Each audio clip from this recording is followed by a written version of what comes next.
They looked at him and saw nothing. Just a hoodie. Just another black man walking into a store. Not a threat. Not a customer. Not even a presence worth acknowledging. Just invisible. But what they didn't know was that the man they brushed off, the man they dismissed without a second glance, was the founder and CEO of the very company they work for. Let that sink in. This isn't a movie. This isn't fiction. This is a true reflection of how easily society writes people off, not because of what they say or how they act, but because of what they wear and the skin they're in. This is the story of Malik Jordan, a man who built something from nothing, a man who created a company with the hope that it could be a space where everyone, regardless of race, class, accent, or appearance, would be treated with respect. But the moment he stopped looking like a CEO, they stopped looking at him like a person. And what happened next? It didn't go viral because it was loud. It didn't explode on the internet because it was shocking. It spread because it was real. Because everyone who saw that security footage of Malik standing at the counter, ignored, waved off, disrespected, recognized themselves in that silence. Some recognized Malik. They'd been him before. They'd walked into rooms where no one made space for their voice. They'd been asked, "Do you even belong here?" without a single word being said. Others recognized Caleb, the employee who brushed him off. They saw the moment he realized he'd made a mistake. The way shame doesn't hit like a slap, it lands slow, quiet, and deep. This isn't just about one moment in one store. It's about how quickly we forget that human dignity has no uniform. How often we measure worth by polish, by posture, by how someone fits into our idea of normal. But Malik didn't fight back with outrage. He didn't post an angry rant. He didn't fire people to make a point. He did something harder. He stayed. He listened. He held up a mirror and said, "This is who we are when no one's watching. Now, what are we going to do about it?" This is not a story of revenge. It's a story of redemption, of a team that learned how to see again, of a company that chose people over polish, of a hoodie that didn't hide a man's power. It revealed the world's weakness. And most importantly, it's a story that might just be yours too. Because whether you've been ignored or you've been the one doing the ignoring, this story asks the same question. When someone walks in and you don't know who they are, will you still treat them like they matter? Welcome to Silent Power Stories. Let's begin. The streets of Atlanta hadn't yet caught their breath from the early morning rush. But inside a dusty gray SUV parked near Westline Plaza, Malik Jordan was already steadying his own. The engine ticked softly beneath the quiet hum of city life outside. Malik adjusted the brim of his faded baseball cap in the rearview mirror. The reflection looking back wasn't the polished entrepreneur known for keynote speeches or Wall Street interviews. No. Today, the mirror showed a quiet black man in a hoodie, the kind folks avoid eye contact with in department stores. The kind who gets followed for just browsing. He zipped his hoodie higher, worn denim, no watch, no briefcase, just an old canvas shoulder bag, like any other man out running errands. That was the point. This morning wasn't about quarterly earnings. It wasn't about his Forbes cover or the Jordan Supply Board. It was about truth, raw and unfiltered. Because lately Malik had been hearing whispers, not from the media or his competitors, but from customers, people who looked like him, people who wore hoodies too. And they were saying, "Man, your store don't treat us right. They act like we're stealing just for walking in. Good prices, but I ain't going back." Felt like I didn't belong. Malik's jaw tightened every time he heard it. He didn't build this company just to sell things. He built it to serve. Built it for folks like his mother who worked double shifts and still made time to bring him to church. Built it for that kid in the back row of class who never raised his hand, but aced every test. So here he was, dressed down, no chauffeur, no name tag, just a black man on a mission. He stepped out of the car, the Georgia sun already climbing. Heat shimmered off the pavement. Malik squinted as he pulled the bag strap across his chest and started walking. From the outside, the Jordan Supply Westline location looked the same as always. Clean, modern, with big glass windows showcasing wireless tech and home essentials. A family passed him on the sidewalk. Didn't glance twice. That was good. Today, he didn't want to be noticed. He wasn't Malik Jordan, the CEO. Today, he was just Malik. Inside, the store buzzed with movement. Kids tugged on parents' sleeves near the game aisle. A young couple compared Bluetooth speakers. Clerks in sharp black uniforms stocked shelves and rang up sales. It all looked normal, efficient. Malik paused by the display of brightly colored crock pots, the familiar scent of pine air freshener floating in the air. To any bystander, he was just another customer, and that's exactly how he wanted it. He wandered deeper into the store. Near the home office section, a tall employee in his late 20s stood behind a counter, idly flipping through his phone. The name tag read Caleb. The guy was chewing gum, leaning back like the register was his living room. Malik didn't approach, not yet.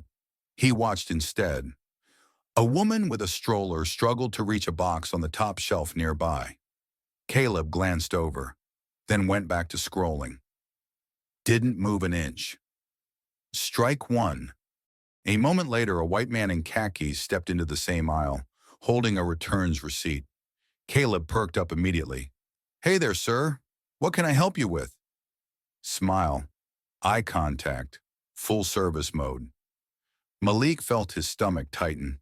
He wasn't surprised, but disappointment carried its own kind of sting. He made his way toward the electronics section, heart beating steady, steps measured. A small part of him hoped things would change, that maybe Caleb would notice him, offer help, make this all just a misunderstanding. But deep down, he knew better. He picked up a sleek box of headphones and turned it slowly in his hands. No reaction, no greeting, no acknowledgement. The hoodie was working, he was invisible, and this was just the beginning. Malik drifted toward the rear of the electronics aisle, where the store's lighting dimmed slightly. The display shelves curved around into a quieter section. Noise-canceling headphones, smart hubs, Bluetooth speakers, a prime sales zone. Caleb was still leaning against the counter, now lazily tapping through videos with his thumb. Malik watched from the corner of his eye as another customer, white, early 30s, suit jacket slung over one shoulder, walked past him and headed straight to the counter. This time, Caleb straightened up.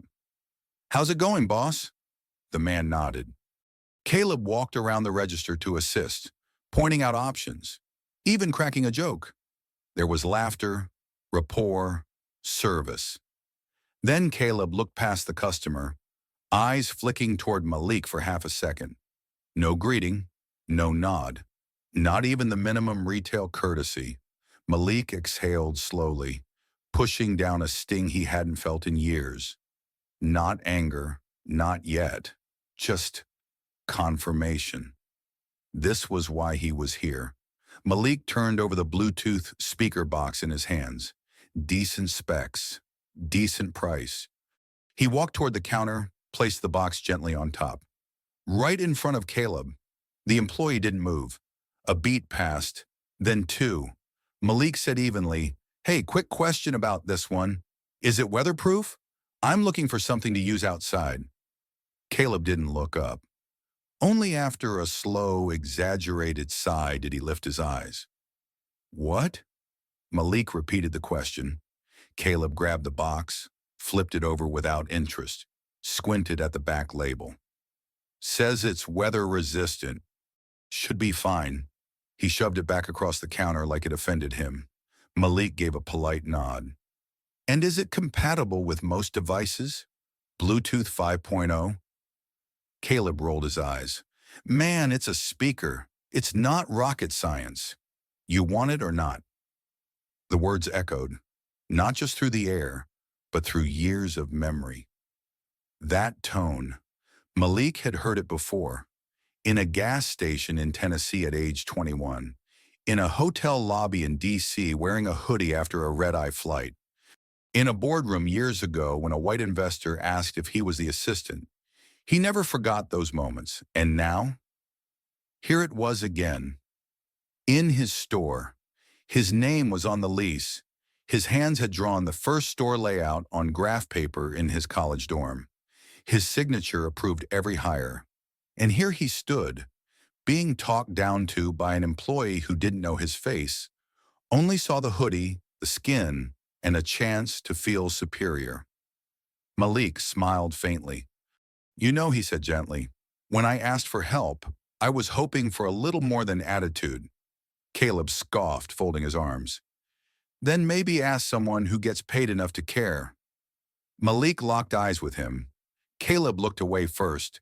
Across the store, another employee, a young black woman near the returns desk, glanced over. She noticed. Her brows furrowed. She started to move toward them, but Malik gave her the smallest shake of the head. "Not now. Not yet." Instead, he thanked Caleb quietly, picked up the speaker box and walked away. But not toward the checkout. He circled back toward the break room hallway, out of customers' view, and pulled out his phone. A few taps, a name in his contacts. He pressed call. It rang once before a voice answered, "Jordan?" "Jasmine," Malik said. "I need you at Westline. Bring Marcus. Pull the shift schedule for this week, and tell legal to prep HR notice templates." There was a pause. "We found one?" Malik's voice was low even. "Oh yeah," he said. "We found one." Then he ended the call, and for a long second, he just stood there in that hallway. Hoodie still zipped, speaker box still in hand, eyes closed, breathing calm. Because it wasn't just about Caleb anymore. It was about the culture that had grown like mold in the cracks, the things his management hadn't seen or maybe didn't want to. It was about the quiet rot that eats away at a company's foundation when respect gets replaced by ego. And Malik knew. You don't fix that with slogans. You fix it with truth, even when it hurts, especially when it hurts. By the time Malik stepped back onto the sales floor, the energy of the store had shifted ever so slightly, but he could feel it, like a bass note in a song no one else seemed to notice. He passed the kitchenware aisle again, where a young Latina employee helped a mother compare toaster models with a smile. That was good. There were people doing things right. He wasn't here to punish the whole team, just to clean house where it needed cleaning. Caleb, now slouched back against the counter, had returned to his phone. Oblivious, complacent, arrogant. Malik knew that look. He'd seen it on interns who thought they were irreplaceable, on executives who believed the name on the building made them untouchable. But Caleb wasn't an executive. He was a retail worker who'd forgotten the most basic truth of service. People aren't just wallets. They're human beings. Malik set the Bluetooth speaker down on a nearby shelf and took a slow walk toward the store entrance. He wasn't leaving. He was watching. From this angle, he could observe without being in the way, see the faces, the dynamics, the subtle signals most CEOs never bother looking for. The way a white teenager got offered a shopping cart while an older black man had to ask. The way laughter between clerks stopped when certain customers came near. Malik had always believed that companies didn't rise or fall on profit margins. They rose or fell on values. And values? You either reinforce them every day or you let them rot. He pulled his phone back out and sent a message. Group chat. Regional ops. ATL secret shopper audit complete. Westline failing. Pull all internal footage from 10:03 a.m. to 11:15. Begin formal culture review. We start from scratch if we have to. He pocketed the phone and adjusted the strap on his shoulder bag. It felt heavier than it had that morning, not because of what was inside, but because of what he now carried. Disappointment, resolve, purpose. Just then, a boy, couldn't be older than 10, ran past him chasing a foam football, nearly bumping into Malik. He stopped, turned around wide-eyed and said, "Sorry, mister." Malik smiled. "You're a good little man. You catch that pass?" The boy grinned, nodded, and darted back to his dad waiting near the checkout. That moment, that smile, that was the reason Malik built Jordan Supply in the first place. To make space for people to breathe easy, to shop without judgment, to be greeted like they mattered. Not like how Caleb treated him, not like how too many of his customers had been treated. He stepped toward the returns counter, where the young black woman from earlier had been watching. She looked nervous, unsure of what she'd witnessed, but she recognized something in Malik's walk. Authority not worn, but owned. "Hi," she said, voice careful. "Do you need help with something?" Malik smiled gently. "Not anymore," he said. "But thank you for asking. That already tells me everything I need to know about you." He turned to leave, then paused. "What's your name?" She straightened up a bit. "Sierra." "Sierra," he repeated. "You've got a future here. Don't let anybody tell you different." She blinked, taken aback. "Thank you, sir." Malik nodded once, then made his way to the automatic doors. As they opened and sunlight poured in, he didn't look back. Didn't need to, because this wasn't the end of the story. It was just the first chapter. Monday morning came without ceremony. The skies over Atlanta were a dull, silvery gray, the kind that warned of rain but never quite delivered it. In the parking lot of Jordan Supply Westline, staff members filtered in one by one, coffee cups in hand, key cards on lanyards, earbuds in, conversation out. At 8:57 a.m., Caleb showed up late, again. He strolled through the sliding glass doors without urgency, hoodie half-zipped, backpack slung low. He barely acknowledged the morning shift lead, who stood near the front desk tapping notes into her tablet. "Hey," she muttered, more as a formality than a greeting. Caleb didn't respond. He headed straight for the break room, still scrolling through his phone, slouched into the chair by the vending machine, and yawned like he hadn't slept in weeks. He plugged in his earbuds, closed his eyes, and prepared for another long, lazy shift. He had no idea what was coming. At exactly 9:03 a.m., the store's front doors slid open again, but this time, it wasn't another retail associate. It was Malik Jordan. Not the Malik in the hoodie, not the man pretending to browse. This was CEO Malik Jordan in full form. Dark tailored suit, crisp collar, no tie, polished leather shoes, his signature square frame glasses, and a presence that was quiet but immediate, like a cold gust in a warm room. He didn't need to introduce himself. His face was on the founder's wall near the checkout lanes, framed in gold and mounted with a quote that read, "Dignity is service, and service is dignity." But most of the staff had never actually met him in person. The morning shift froze. Floor manager Marcus Noland, a mid-40s ex-Marine with a stiff posture and clipped speech, stepped forward fast. "Mr. Jordan, sir," he said. "Didn't know you were coming by today." Malik extended a hand. "Morning, Marcus." "I know. That's the point." The handshake was firm. Marcus kept his face neutral, but his eyes flicked toward the assistant manager who had just spilled coffee down her khakis in surprise. Malik walked further into the store. "Gather the team in 15, he said, eyes scanning the shelves near the electronics section. Marcus nodded and grabbed his walkie. "All staff to Section D in 15. That's a full huddle." Caleb didn't hear the first page, or the second. It wasn't until someone pounded on the break room door and shouted, "Staff meeting! Now, Caleb!" that he yanked out one earbud and groaned. "Man, again." He shuffled out a minute later, chewing the last of a granola bar. When he turned the corner and saw the huddle forming, he frowned. Everyone was standing unusually still. Even the jokers from the warehouse weren't cracking side comments.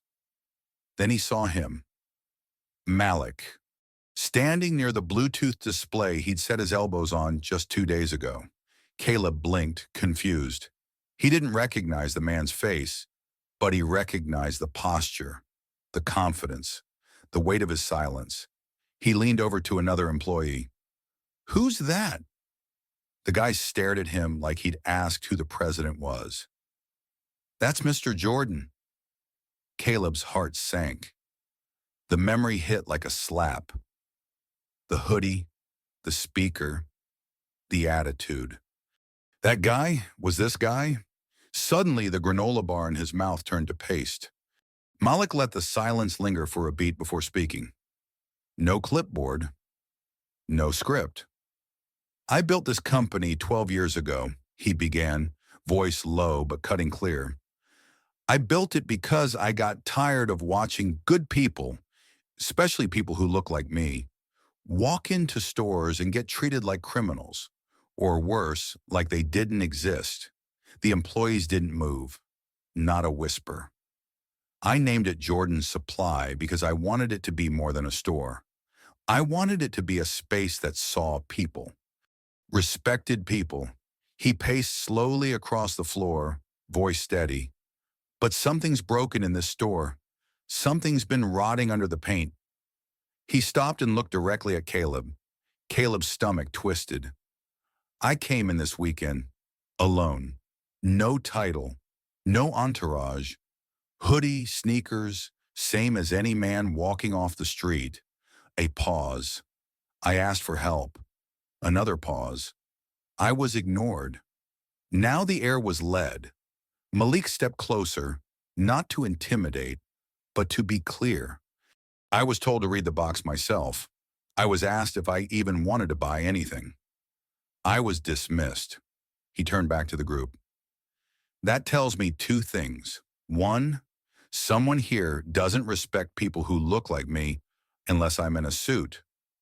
Two, someone forgot that this company has one job: treat customers like they matter." Caleb was sweating. He dared not move. Not yet. The silence following Malik's words didn't feel like a pause. It felt like a reckoning. Every employee in that circle stood rooted in place, suddenly aware of their posture, their expression, their own actions over the past weeks. Some wondering if they too had been guilty of looking past a customer who didn't fit the profile. Caleb kept his head low, jaw tight. A bead of sweat crawled from his temple to the side of his neck. He could feel it, all eyes shifting toward him. Not obvious, not accusatory, but knowing. Malik didn't point. He didn't have to. He simply looked at the group with the kind of gaze that saw through people, cutting past uniforms and badges and polite corporate masks. "I've watched the footage," he continued, slower now. "Not just mine, not just my moment. I watched how customers are treated when they don't speak polished English, when they don't wear a blazer, when they wear their hood up because it's raining, or because it's how they feel safest." A low murmur stirred near the back. Someone shifted uncomfortably. "And I'm telling you now, those days are over." Malik's voice dropped just slightly, not louder, deeper, stronger. "If you work here, you don't just sell electronics, you protect dignity. That's the real product we move every day." He let that hang in the air like smoke. "Some of you are doing that. I see you. I thank you. Others—" He didn't finish that sentence because he didn't need to. He turned to Marcus. "Start pulling customer feedback data for the last quarter. Segment it by location. I want reports on complaint trends, especially anything tied to staff tone, racial bias, or refusal to assist." Marcus nodded sharply. "Understood." Malik turned back to the group, eyes scanning faces. "I'm not here to fire anyone today," he said calmly. Caleb let out a breath he didn't know he'd been holding. "But I will if I have to," Malik added, eyes locking with his for half a second. The breath caught again. "I built this business to be a shelter from that kind of small-minded judgment. I will not let it become the very thing I was fighting against. With that, he clapped his hands together once, sharp like a judge's gavel. Meeting's over. Back to your posts. The group dispersed quickly, like startled birds. No one laughed. No one lingered. Except Caleb. He stood frozen by the counter, staring at the same Bluetooth speaker box he'd shoved across the glass just 2 days ago. The same box that had become evidence of something bigger than he'd understood. Sierra, the associate Malik had complimented that day, walked past him with quiet steps. She didn't say anything, didn't smirk, just glanced at him with a complicated expression, a mix of disappointment and relief. Caleb swallowed hard. He knew what that look meant. You got lucky, but you were seen. Later that morning, Marcus found Malik near the back stockroom, inspecting the freight log like he used to in the early days. Back when the business was just him, 2 part-timers, and a 600-square-foot rental space. I've got the analytics team pulling the numbers you asked for, Marcus said. You thinking retraining? Malik nodded. Retraining, restructuring. If we have to, replacement.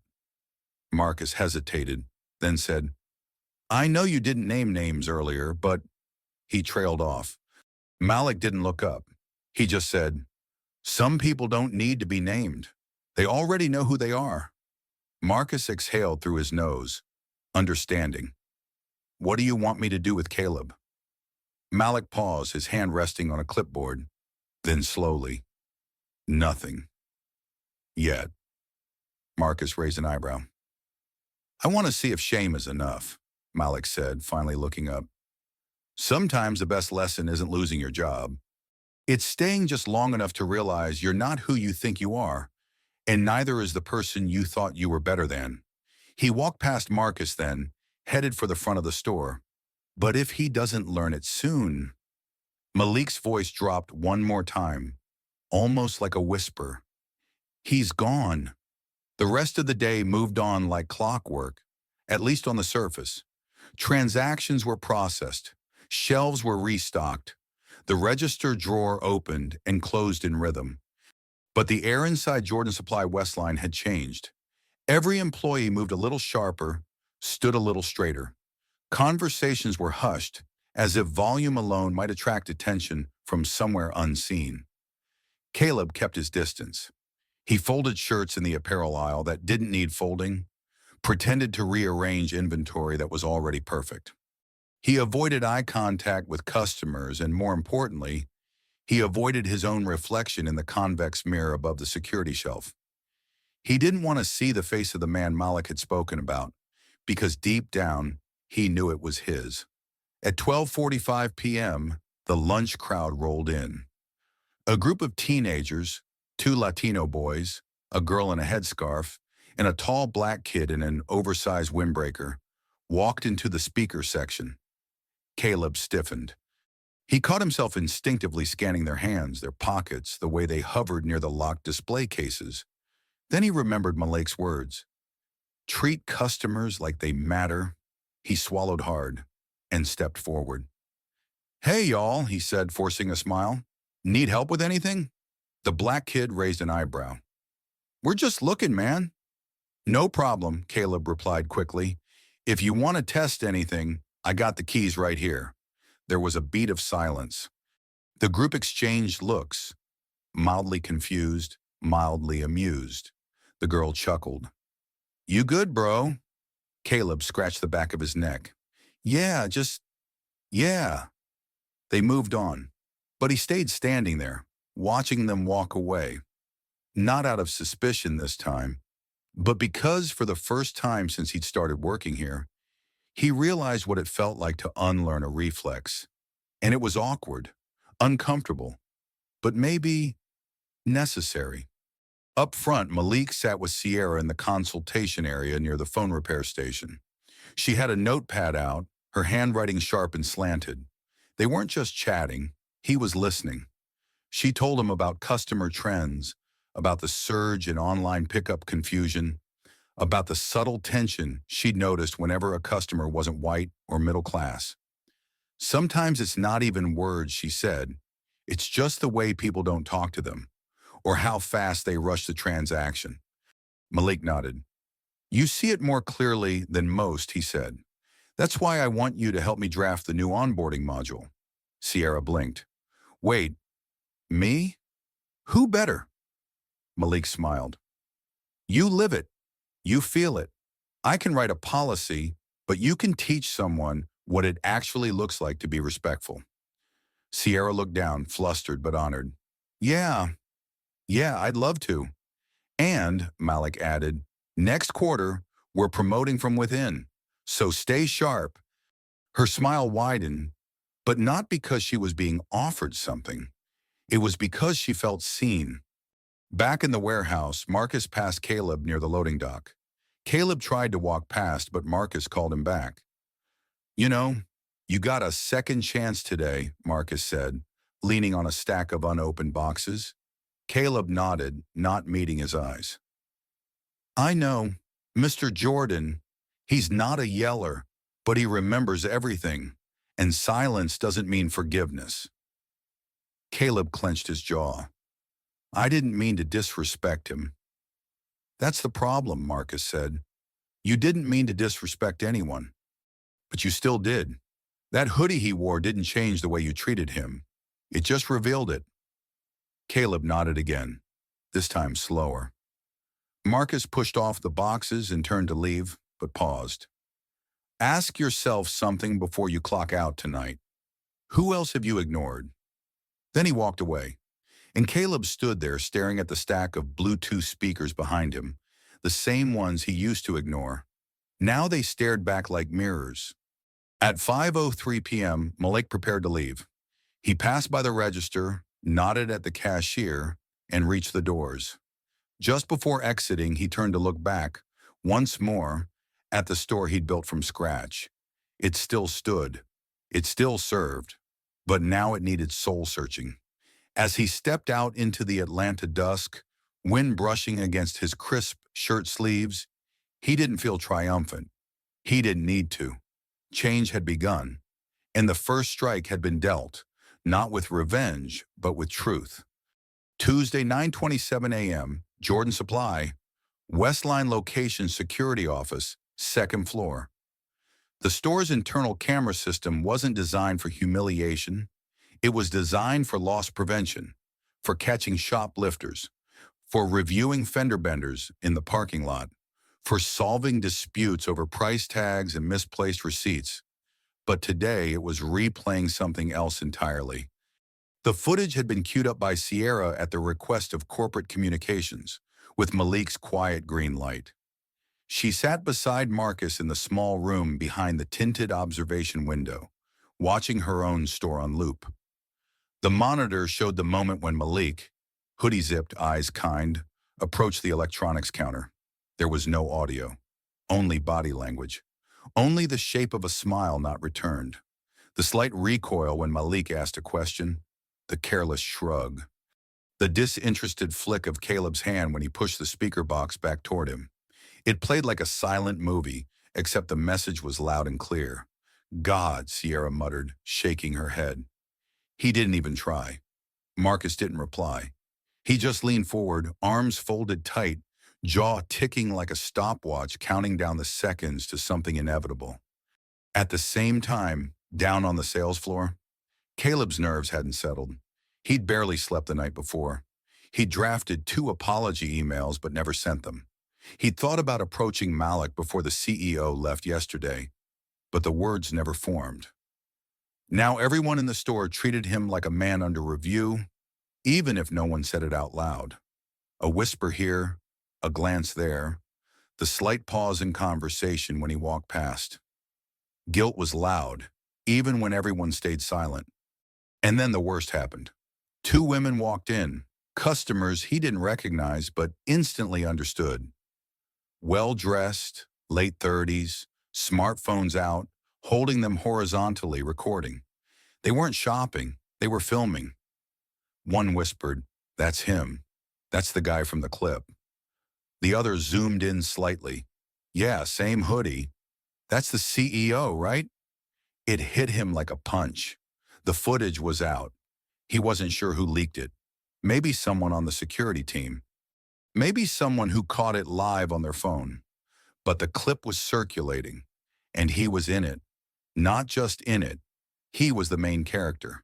He turned away, heart pounding, heading for the warehouse to catch his breath. But not before catching a glimpse of himself on their screens. Muted video. A thumbnail of him chewing gum behind the counter. Malik standing patiently. Captioned in bold white text, "When you disrespect a customer in a hoodie." And he turns out to be the CEO. By noon, the store's social media tags were flooded. Hashtag Jordan Supply was trending regionally. One video had racked up over 200,000 views on TikTok. People were commenting, duetting, remixing the footage with sound bites of customer service quotes. Some were laughing, some were outraged. Some were sharing their own stories of being ignored, profiled, or judged in stores just like this. And a few were pointing fingers. Caleb's name hadn't been officially released. But that didn't stop the internet detectives. Someone recognized his tattoo. Someone else dropped a screenshot from his public Instagram. Within an hour, strangers were commenting on his posts. "So you only help white folks? Corporate slave with an attitude. You dissed a millionaire in your own store. That's wild." The worst comment, though, wasn't cruel. It was simple. "This is what microaggressions look like." Caleb closed the app, then deleted it entirely. But the damage wasn't just digital. At 1:13 p.m., a customer walked up to the counter, speaker in hand. Caleb braced himself. The woman, a black mother with a toddler in a stroller, looked at him, then at the box. "I'd rather wait for someone else," she said calmly, and turned her back. He didn't argue, didn't try to change her mind. He just stood there, arms limp at his sides, watching as Sierra walked over and picked up where he left off, with a warm smile and a clear, helpful voice. It wasn't public humiliation in the traditional sense. There were no jeers, no shouting, no confrontation. But for Caleb, this was worse. This was reputation death by 1,000 polite refusals. And it had only just begun. 3:05 p.m., corporate headquarters, downtown Atlanta, floor 19, Public Relations Division. The video had reached them. By the time it crossed PR Director Elena Rowe's desk, it had already passed 1.1 million views. She watched it twice, then a third time. Each viewing hit harder, not just because of the optics, but because of the truth behind them. She'd worked with Malik Jordan for 7 years, sat beside him during investor calls, watched him walk out of meetings with billion-dollar retail partners like he'd just stepped out of a boxing ring. Calm, composed, victorious. But she'd never seen him look like he did in this footage. Quietly dismissed, like he didn't matter. Like the suit he wasn't wearing determined his worth. She picked up the phone. "PR team, conference room now. We have a story to tell and we're not running from it." Back at Westline, the internal culture was shifting under everyone's feet. It wasn't just Caleb who felt it anymore. Customers started entering the store with different eyes, not curious but watchful. Some wore GoPros on chest mounts. Others hovered near the service counters with phones loosely in hand, waiting to catch a moment like the one that had already gone viral. Sierra whispered to Marcus at one point, "We're on camera all the time now, even when we're not." He nodded. "Good. That's the kind of pressure that brings out who people really are." Not everyone passed the test. By 4:15 p.m., one of the warehouse boys, Derek the jokester, got into a passive-aggressive spat with a Latina customer who didn't speak fluent English. She asked for help with assembly instructions, and he laughed under his breath. "This ain't Home Depot." She looked confused, hurt, turned away. Sierra saw it, Marcus saw it, and a nearby customer with a phone definitely saw it. Derek was pulled into the back office within the hour. And Caleb? He watched it all happen like he was outside his own body, a slow-motion unraveling of the world he thought he understood. Every time someone side-eyed him near the registers, every time he walked past coworkers who went quiet when he entered the break room, every shame-soaked second that made it clear this wasn't about one mistake anymore. It was about a system, one that had allowed disrespect to grow like mold in the corners. And now, the lights had come on. That night after closing, Malik returned. Not through the front, not in a suit, not even in the hoodie. He came in through the employee entrance with 2 laptops, a change of clothes, and his sleeves rolled up. Sierra found him in the staff meeting room, sitting on a metal chair, a folding table in front of him, typing quietly. She stood in the doorway, unsure if she should interrupt. He looked up and smiled. "Didn't think I'd be back so soon, did you?" he asked. Sierra smiled. "Honestly, I hoped you would." Malik nodded to the seat across from him. "Come sit. I want your help on something." She walked in slowly, still in her apron, still processing the surreal fact that the CEO was asking her to co-create what would become a national culture campaign. Malik turned the laptop toward her. The screen showed a working title, "The Human Standard, a New Era for Jordan Supply." Beneath it, a bulleted list. Immediate empathy training for frontline employees, peer review models for promotions, randomized secret shopper audits by people of color, community feedback stations inside each store. CEO visits every quarter. Unannounced, Sierra stared at it, heart thumping. "This is real?" Malik nodded. "It starts here. With us. With now." She hesitated, then said, "And what about him?" She didn't say Caleb's name. She didn't need to. Malik leaned back in his chair, fingers steepled. "Let him feel it," he said. "Let the weight settle on him. If he can stand in it and grow, he's welcome to stay. And if not, then this place will move on without him," Malik said. "Better for it." The next morning, Caleb found his locker cleaned out. Not emptied, just rearranged. Inside sat a folded piece of paper with a printed message. "Every customer is a somebody. If that's hard for you to believe, this might not be your place." No name, no warning, no threat, just truth. And truth, Caleb was learning, had a weight of its own. The sun hadn't fully risen, but the news had already made its rounds. By 7:42 a.m., in every Jordan supply store manager in the Southeast region had received the same email. Subject: urgent, immediate staff stand down, cultural reset directive. From CEO Malik Jordan. Every company has a moment when it must decide who it really is. This is ours. Attached to the message was a 1-minute clip, the same silent security footage, but now professionally captioned and branded with Jordan Supply's logo. Beneath it, a bold line, "We see you now. And we're starting over." At Westline, employees gathered around the main aisle at opening. The store stayed closed until 10 a.m. for a mandatory values realignment huddle.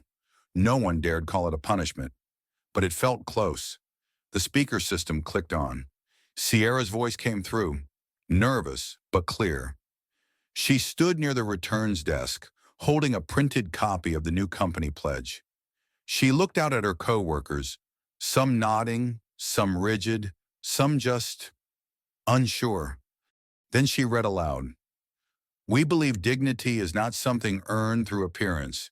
It is owed to every person. Our service reflects our soul, and we will not sell goods where we first fail to show humanity." The room held still. Even Caleb, tucked behind the shipping counter, stopped pretending to stack return boxes. He felt the words like stone. Not an attack, not even a reprimand, but a mirror. Around 11:30 a.m., a man in a Navy utility jacket walked through the front doors. Late 60s, black, broad-shouldered.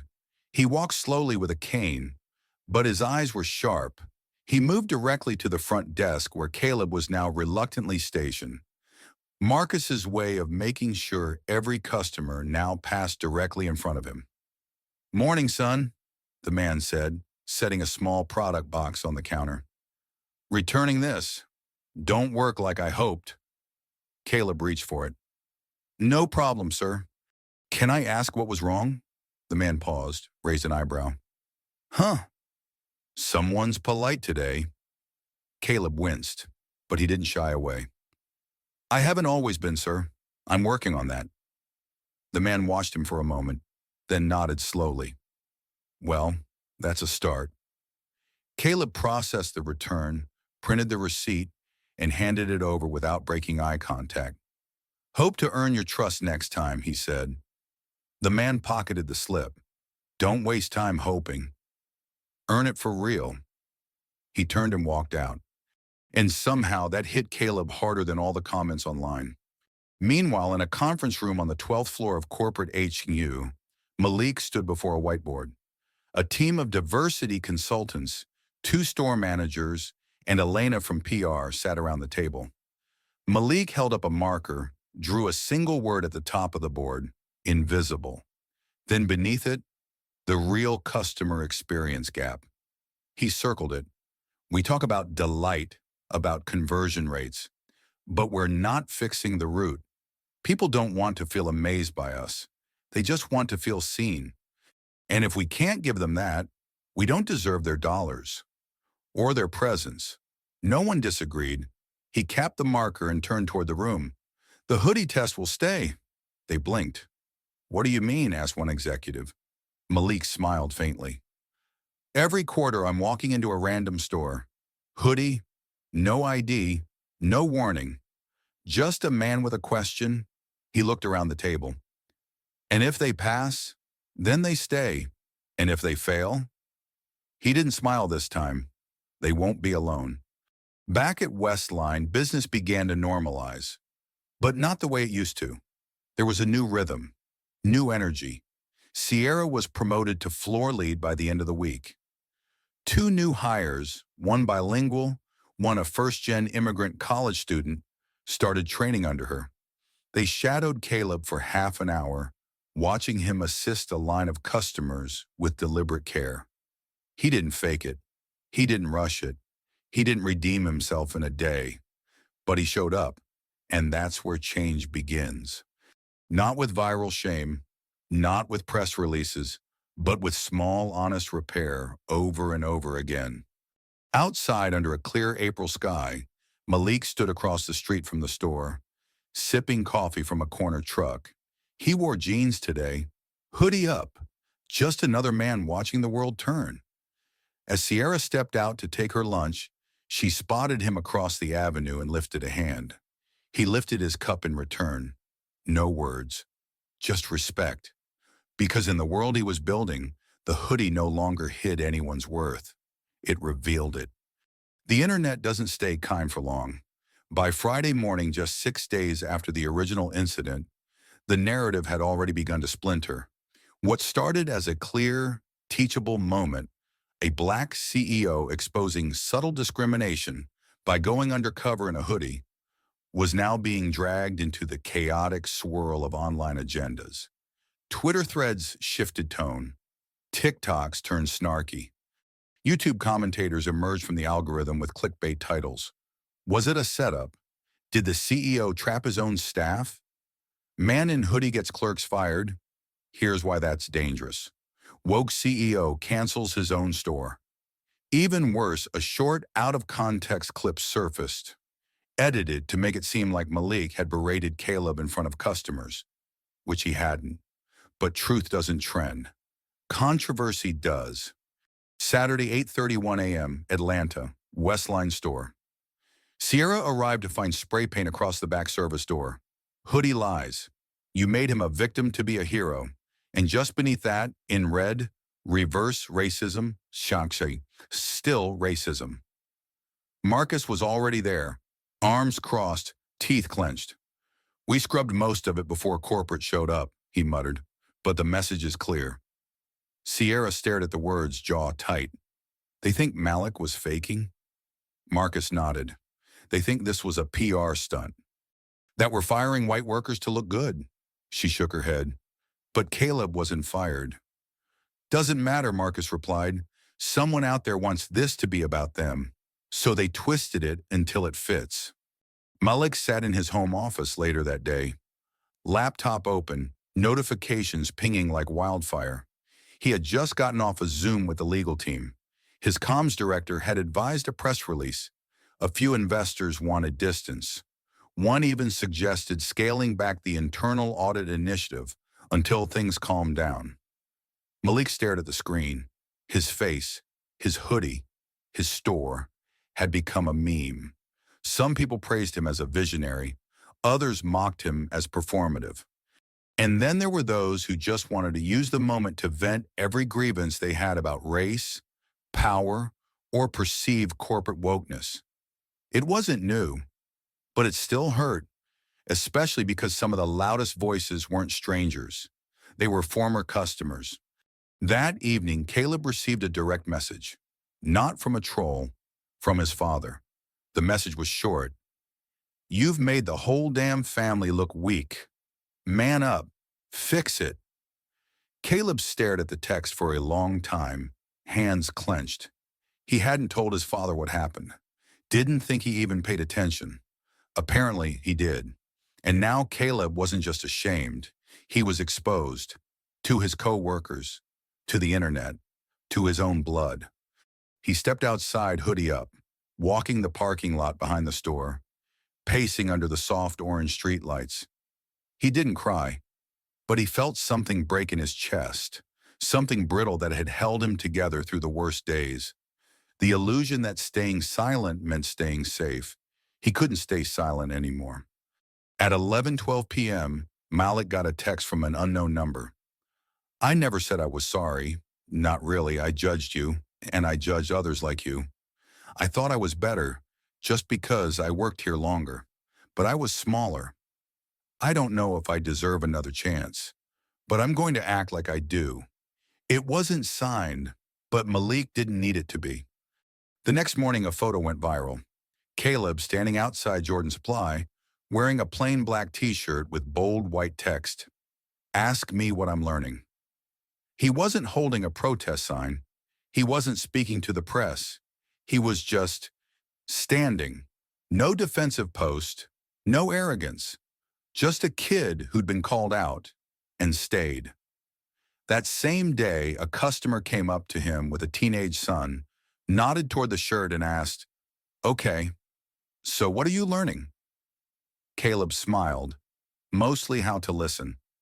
But the storm wasn't over. Not even close. Because while Malik was handling trolls and Caleb was making quiet amends, a national news anchor was preparing a Sunday night segment titled Retail Revenge When CEOs Go Rogue. And with it came the threat of everything unraveling, including the company's soul. Sunday, 7:59 p.m. Living rooms across America. The screen fades in from black. A polished anchor with a perfect jawline and a voice made for distrust turns toward camera 3. Tonight, a story going viral across the country. A powerful CEO, a hoodie, and a small store caught in the crossfire. Some call it justice, others manipulation. This is Retail Revenge. Cue dramatic footage. Malik's silent walk into the store, looped and slowed. Still photos of Caleb's embarrassed face. A voiceover describing a company making headlines by humiliating its own. Then a round table of experts, a corporate trainer with a history of union busting, a lifestyle influencer with no real job, and a former executive from a rival chain who barely hides his smirk. They argue for 10 minutes. The gist? Sure, racism is bad, but should someone lose their reputation over a vibe? This feels like a social justice stunt. I wouldn't want to work somewhere that spies on me. He wore a hoodie on purpose. It's entrapment. No one mentions the fact that Caleb was never fired, or that Malik never raised his voice, or that Sierra, the black woman promoted after the event, had implemented 3 successful community initiatives since. None of that fits the angle. By midnight, the network's YouTube clip had 500,000 views. Malik's inbox was full again, not of support, of doubt. An investor wrote, "With respect, this culture initiative may now be costing us more than it's worth." A regional manager forwarded a resignation letter from a white employee at another store who felt unsafe after seeing coworkers whisper about Caleb. A former journalist tweeted, "If you need to wear a hoodie to prove people are biased against you, maybe you're the one with the problem." Monday morning. Malik walked into the Westline location without a word. The store was quiet, tense, like everyone was waiting to see if the mission would survive the pressure.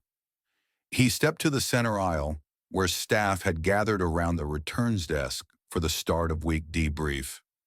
Marcus looked up. So did Sierra.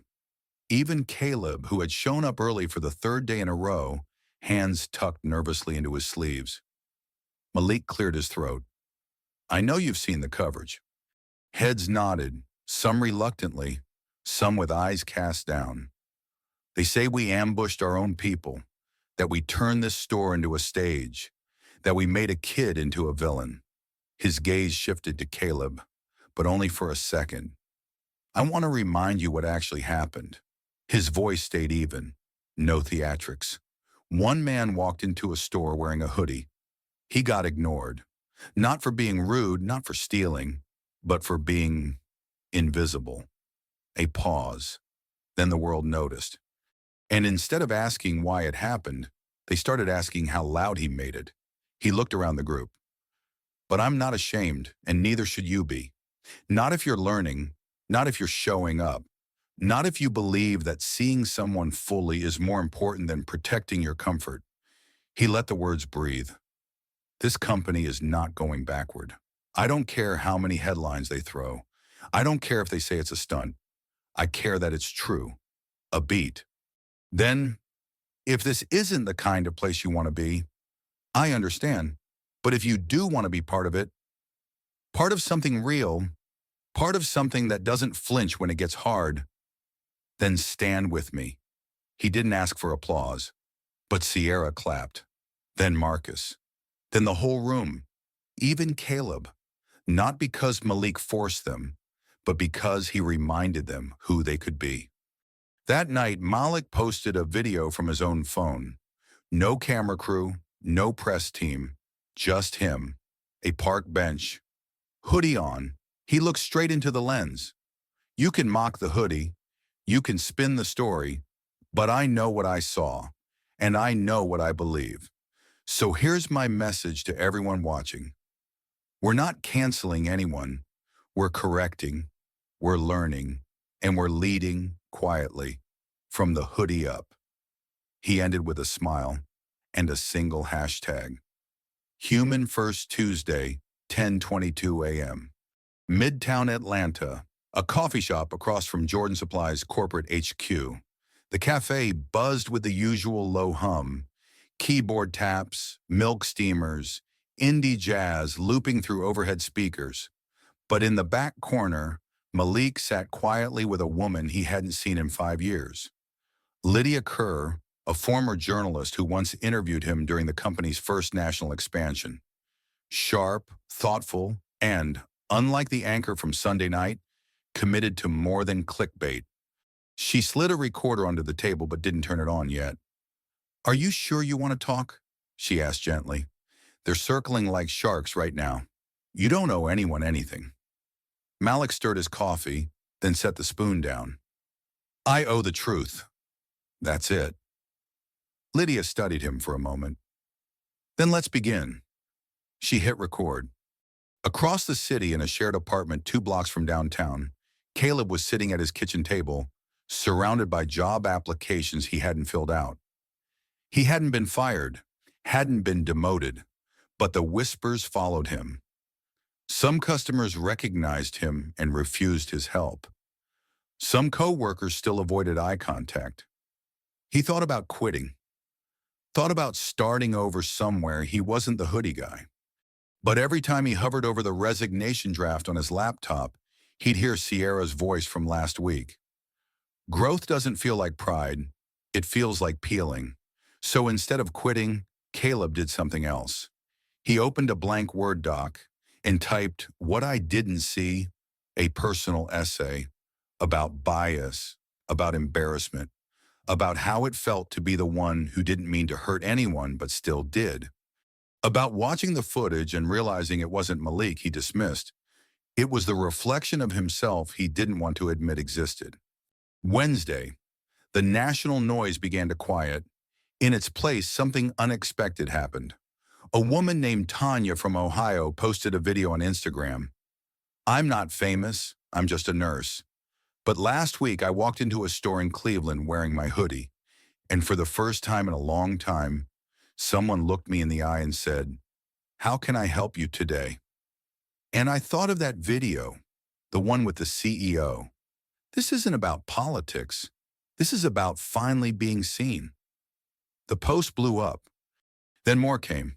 A barista in Phoenix, a high school teacher in Baton Rouge, a grandfather in Baltimore, each one wearing a hoodie, each one talking about what happened when people finally looked past it. They weren't just resharing Malik's clip, they were living it.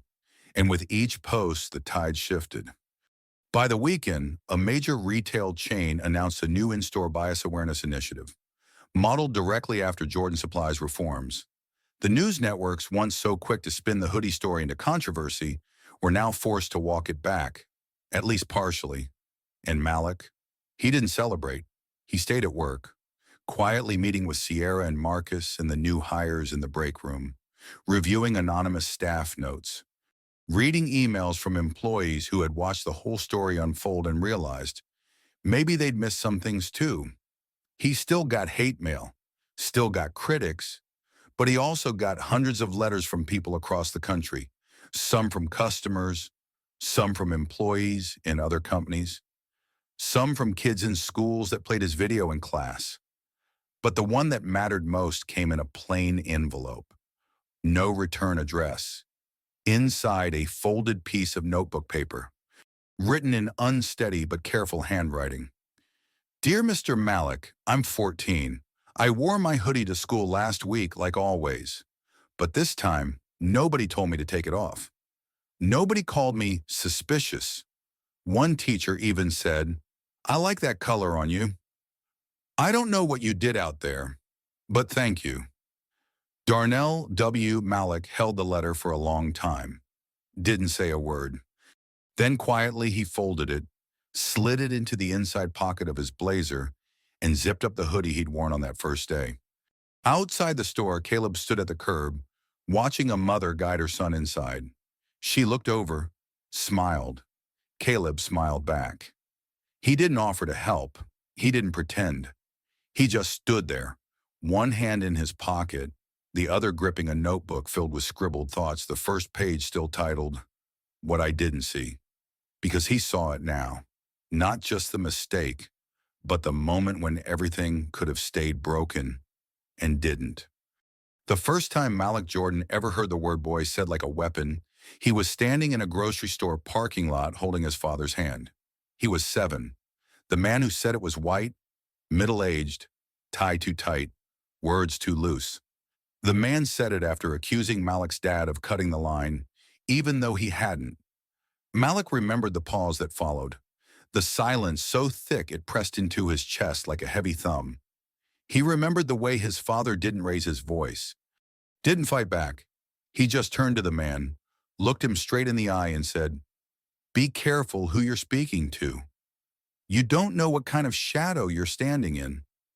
That was the first time Malik saw power without noise. And it was the day he realized his father didn't walk loudly.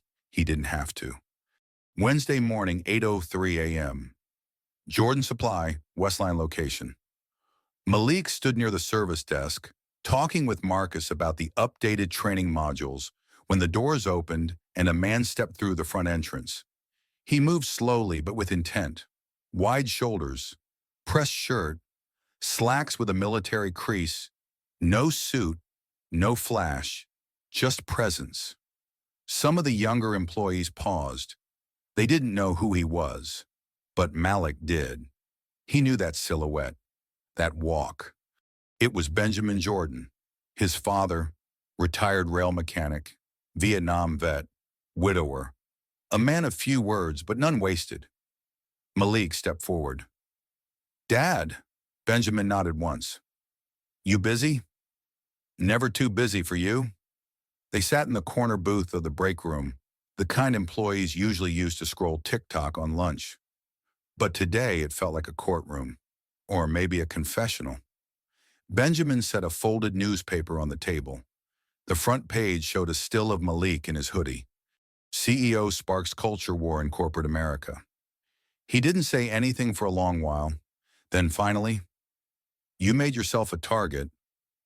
Malik looked at the photo, then at his father. Wasn't trying to, just didn't want to be a ghost in my own building. Benjamin raised an eyebrow. You think ghosts make good leaders? No, Malik said, leaning forward. But sometimes the world don't see you until you haunt the place a little. The older man smirked. Just a hint. But it faded fast. What comes next, Benjamin said slowly, ain't going to be applause. You embarrass people, son, and scared them too. That's when they get dangerous. Malik nodded. I know, you prepared for that? I'm not backing down.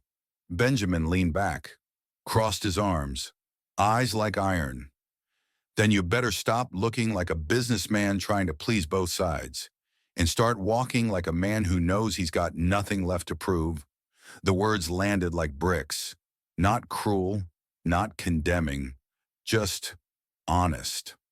Exactly the way his father always spoke. Outside, Caleb spotted the older man through the window. Something about the way Malik stood straighter in his presence stirred a question inside him. Who's that? He asked Sierra, who stood nearby. She didn't look up from the restock clipboard. That, she said, is the reason Malik don't break easy. Benjamin stayed less than an hour. He didn't ask for a tour, didn't ask to meet the staff. He didn't need to. As he walked out, he stopped near the door, looked back and said, don't let them shame you into silence, but don't let pride make you deaf either. Malik nodded. I'm listening. His father gave a final nod, then stepped into the sunlight. That night, Malik opened a small wooden box in his study. Inside, old papers, dog tags, his mother's church fan, and a yellowed photo of Benjamin in uniform, standing next to a sign that read, Dignity is not given, it's taken back. He stared at it for a long time, then opened his laptop and began drafting a letter. Not to the press, not to investors, not to the haters online, but to every employee at Jordan Supply. The subject line, this is who we are and who we answer to. Subject, this is who we are and who we answer to from M. Jordan. Sent 11:47 p.m. To every team member from Atlanta to Oakland. You may have joined this company for a paycheck, but I hope you stay for a purpose. This place wasn't built to make headlines. It was built to give people something rare, a chance to walk into a store and feel human, not tolerated, not watched, not sized up, but seen. If the past few weeks made you uncomfortable, that's not a flaw. That's a signal. Growth doesn't start with pride. It starts with humility, and if you're ready for that walk, I'm walking with you. The email landed softly, but the ripple was immediate. In St. Louis, a night shift cashier printed it out, folded it, and kept it in her wallet. In Miami, a floor supervisor read it aloud during pre-shift warm-up. And in Atlanta, back at Westline, Caleb read it in silence from a bench outside the store. Hoodie up, shoulders hunched against the early morning chill. He had read the email 3 times. The first time, he felt defensive. The second time, he felt something else. Not shame. Not quite reflection. The third time, he felt ready to reply, but not with words. Thursday afternoon, just after lunch, Caleb walked into the manager's office. Sierra was there with Marcus, reviewing schedule rotations. They both looked up, surprised. Caleb hadn't been back here since the incident. Can I? He gestured to the chair. Marcus nodded. Have a seat. Caleb sat down slowly, cleared his throat. I've got an idea, but I don't want to step out of line. Marcus tilted his head. Let's hear it. Caleb placed a small piece of cardboard on the table. On it, in marker, were the words, "The Listening Post." Beneath that, a rough sketch. A standing kiosk with 2 notebooks, one for employees, one for customers. I want to build it. Just a little station up front. Doesn't need to be fancy. People can write what they saw, what they felt, compliments, critiques, anything. Sierra leaned forward, her curiosity rising. Anonymous, if they want, Caleb said, or not. But no matter what, we read every page during the weekly huddle. Not to call people out, to understand each other better. Marcus crossed his arms, nodding slowly. And who manages it? I do, Caleb said, start to finish. Sierra smiled. Marcus looked at him long and hard, then said, build it. By Saturday morning, the listening post stood just inside the front doors. Made from reclaimed wood Caleb had salvaged from a friend's old carpentry gig. 2 spiral-bound notebooks, one labeled Staff, the other Community. On the first page of the Community notebook, written in Sierra's handwriting. I've shopped here for years. This is the first time I've felt like someone wanted to hear me. By noon, there were 15 notes. By close, 42. Some were handwritten love letters to employees. Some were gentle complaints. One note simply said, I'm white. I never realized how different the experience could be. Until now. Thank you for opening my eyes. Late that night, Caleb sat alone at the kiosk, flipping through the pages, the sounds of the empty store humming around him. Malik approached from the side, not in a suit, not in a hoodie, just a black long-sleeve tee, jeans, and that quiet gravity that made every step feel deliberate. He didn't speak at first, just stood next to Caleb, reading over his shoulder. After a moment, Malik said, You built this? Caleb nodded. Malik picked up the staff notebook, scanned a few pages. One read, I treated a customer like they were in my way, but it was me who was standing in the way of what we're building. Another, today I didn't feel invisible. I felt like I belonged, for the first time since I clocked in. Malik closed the notebook, looked at Caleb. Looks like we've got something real here. Caleb met his gaze, still a little unsure. Is this enough? After what happened? Malik's voice was low but steady. You can't undo a moment, Caleb, but you can outlive it. And you're doing that. Caleb exhaled slowly. I'm still learning. Malik smiled. So am I. He patted Caleb on the shoulder, then walked toward the exit, pausing only to glance at the wall near the checkout, where a framed quote now hung, bold in black lettering. You don't need a title to make change, just the courage to see. Sunday morning. The store hadn't opened yet, but Malik stood in the center of the main aisle, arms folded, staring at the newly installed legacy wall. It had been Sierra's idea. A stretch of exposed brick, once blank, now held photographs, plaques, and handwritten notes from employees and customers alike. Faces of every age, every shade, every walk of life. Notes in English, Spanish, Korean, and Creole. A mix of joy and sorrow, pride and repentance, laughter and confession. And above it all, in metal cutout lettering, we don't just sell, we see. Malik hadn't cried through the backlash. Not when the news twisted his story. Not when investors second-guessed him. Not even when trolls sent threats to his private inbox. But standing here, watching staff add new photos of their families, their neighborhoods, their customers, he felt something shift in his chest. This wasn't just a store anymore. It was a mirror, a memory, A place where people left pieces of themselves and finally knew someone would pick them up and say, I see you. Outside, the parking lot began to stir with life. Marcus walked alongside Benjamin Jordan, Malik's father, back again, but this time with a cap in hand, the same one he used to wear when fixing freight engines decades ago. No press, no announcement, just a quiet visit to see what his son had done. Marcus gave him the tour, showed him the listing post, read him a few notes, walked him past the aisle where Malik had first been ignored. Benjamin paused there, looked around. Clean place, he muttered. Marcus nodded. Cleaner now. Benjamin let out a low grunt that could have been approval or gas.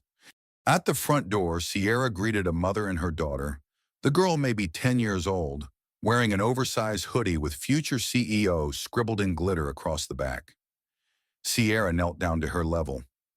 You look ready to run this place. The girl giggled. Not yet. I still got to learn how to do refunds. Sierra laughed, stood up, and whispered to the mother, She's got something rare. Keep her close. Near the back, Caleb was wiping down the glass of the display case where everything had started. He wasn't trying to be symbolic. He just wanted it clean. A kid approached the counter with headphones in hand. He looked like a younger version of Caleb. Same hoodie slouch, same careful eyes. Hey, the kid said. You're that guy from the video, right? Caleb hesitated. Yeah. The kid held out the box. These any good? Caleb smiled. They're great. But if you're looking for more bass, I've got a better option. Want to try both? The kid nodded. Caleb grabbed the keys, not with reluctance, with pride. That evening, Malik sat in his home office, sipping tea as the final rays of Atlanta's sun spilled through the blinds. His phone buzzed. A text, unknown number. He opened it. My name's Darnell. You read my letter. Just wanted you to know. I wore my hoodie to church today. They didn't tell me to take it off. They asked me to come speak next Sunday. Malik stared at the screen, heart swelling. Then he wrote back, Take the mic, Darnell, and tell them your story. He leaned back, eyes closed, letting the quiet wrap around him. Then he heard the sound he hadn't heard in years, his father's voice echoing from memory. You don't walk for applause. You walk for those who never got the chance. Monday morning, Wall Street opened as usual, fast, cold, focused. But there was a different buzz on the 23rd floor of Caldwell and Rhodes, the firm managing major stakes in Jordan Supply. Inside the boardroom, the usual air of smug confidence had thinned, replaced by tight smiles, nervous glances, and the shuffle of expensive shoes against polished marble. A new report had just landed on their desk. Q2 brand sentiment analysis. Jordan Supply. It wasn't what they expected. Plus 137% net public approval, P118% increase in Black and Latino customer engagement, a 2.4x spike in customer loyalty metrics. But what unsettled them more than the numbers was the narrative, cultural leadership, authenticity over damage control. The only CEO in America who didn't run when it got messy. In a world of optics, Malik Jordan had doubled down on truth, and somehow won. Meanwhile, across town, one of Jordan Supply's competitors, Brightbox Retail, was flailing. In a panic to mimic Jordan's success, they launched a rushed campaign called Everyone Belongs Here.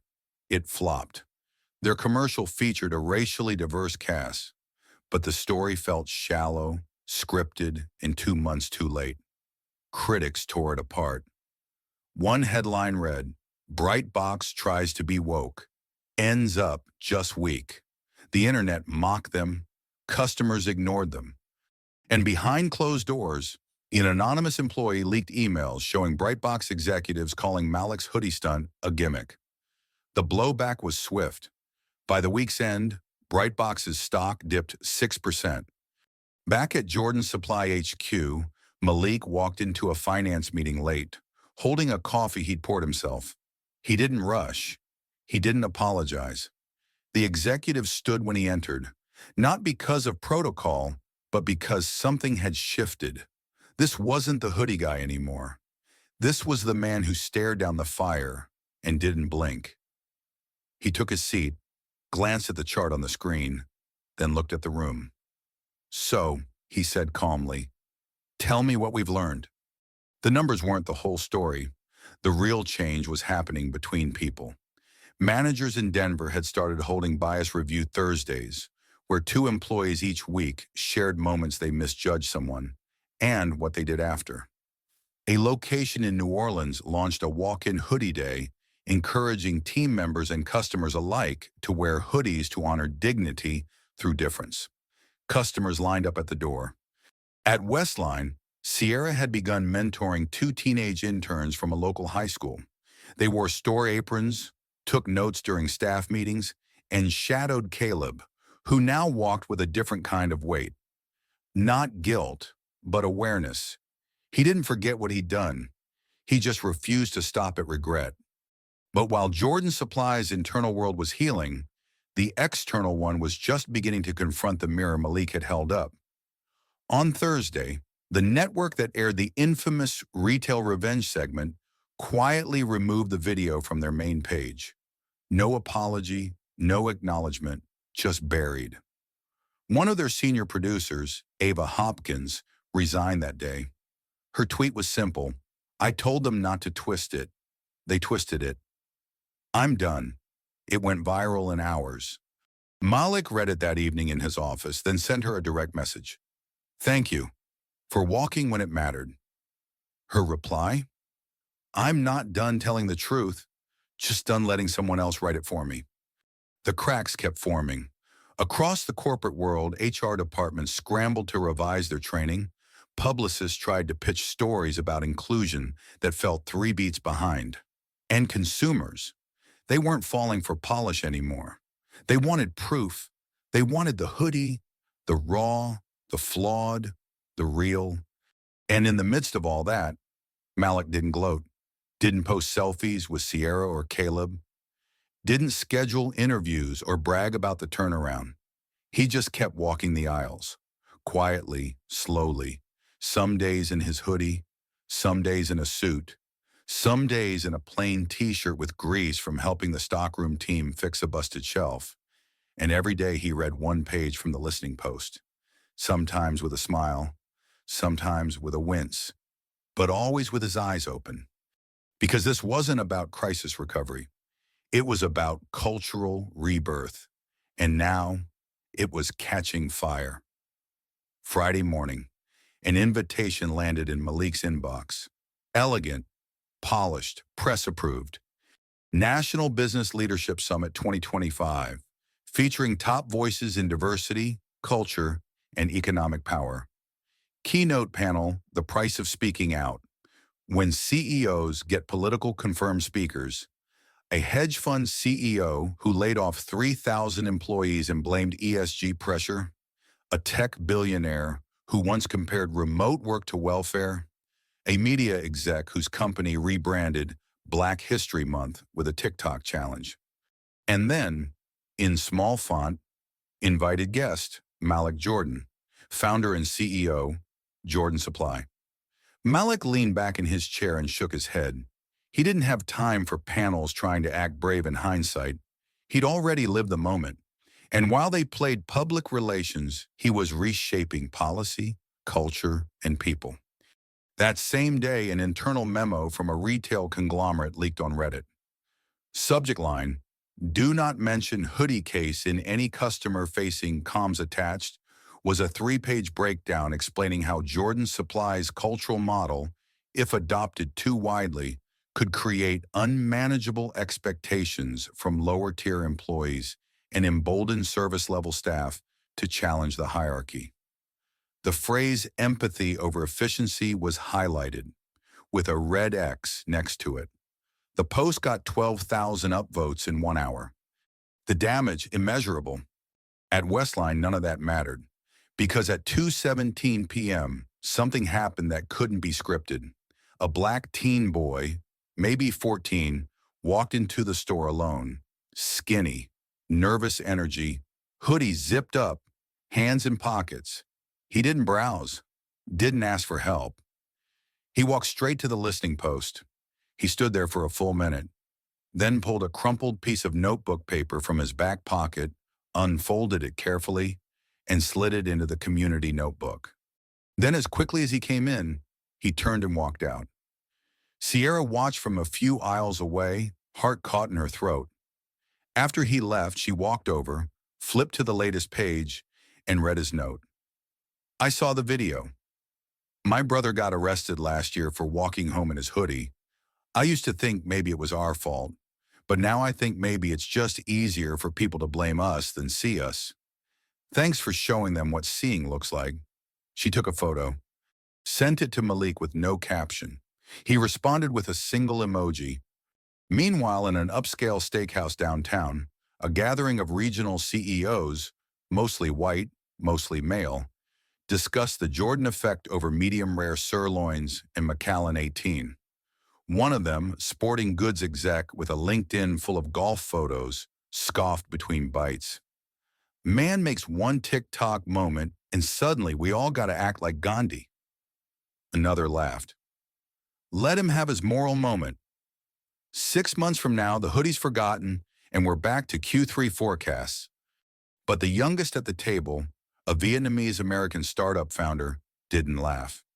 He pulled out his phone and showed them a photo, his company's new welcome kit for interns. Inside, a notebook, a lanyard, a prepaid lunch card, and a black hoodie with the words, "See me." The table fell quiet. Sunday night, Malik sat with Benjamin again, this time at home, on the back porch, the crickets loud, the air thick with Georgia spring. Benjamin sipped iced tea. You making waves now? Malik chuckled, trying to make room. His father set the glass down. You ready for what comes next? I think so, Malik said. But the thing is, it's not just mine anymore. Benjamin raised an eyebrow. Malik continued. It's Caleb. It's Sierra. It's the kid who left that note. It's every customer who walked in invisible and left seen. Benjamin grunted. Good. Then quieter. You broke something open, son. And when you break something open, people gonna try to shove it back in the box. Malik nodded. But boxes don't hold people, and they sure as hell don't hold the truth. Benjamin smiled just a little, and that was enough. Back in the city, another CEO sat at his desk, watching Malik's original hoodie footage again. This time not as a curiosity, but as a warning. He closed the video, then looked in the mirror. For the first time in a long time, he didn't like what he saw. Monday, 6 to 15 a.m. The sun was barely pushing through the Atlanta skyline when Malik parked across the street from Westline. No press today, no suit, no meetings, just routine. And that was the point. Because change, Malik had learned, doesn't arrive with fireworks. It sneaks in during the ordinary. It hides in how you greet the janitor, in whether you slow down to listen, in who gets offered help and who doesn't. He sat in the driver's seat for a moment longer, watching a familiar scene unfold. Caleb holding a clipboard, walking the sidewalk with a new trainee, pointing out entry points, emergency routes, customer flow, explaining, not like a man reciting a script, but like someone understood. Sierra at the front doors, unlocking them with a calm that used to be caution and now had become ownership. Marcus placing new stock in the front aisle himself, sleeves rolled up, same way Malik had once done in their first location, with just 4 shelves and a folding table. The store was running, but more importantly, it was growing. Malik entered through the side employee door. The staff looked up, not surprised, not tense, just present. They greeted him like one of their own, not because he'd asked for it, because he'd earned it. And then, without an announcement or directive, something beautiful happened. As he stepped past the customer entrance, Sierra gestured to the legacy wall where a new frame note had been added. It wasn't printed.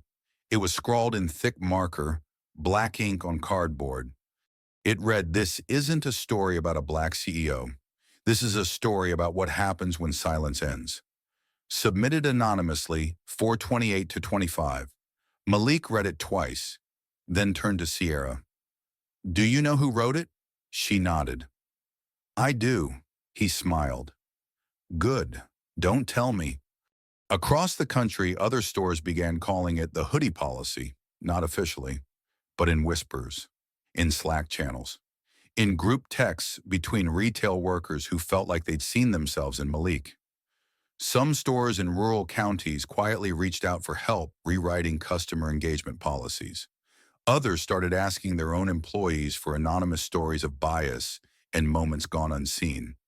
And one particularly bold location in Newark held a staff-wide "Come As You Are" day, where every worker showed up in their most authentic self: hoodies, hijabs, heavy eyeliner, scars visible, tattoos uncovered.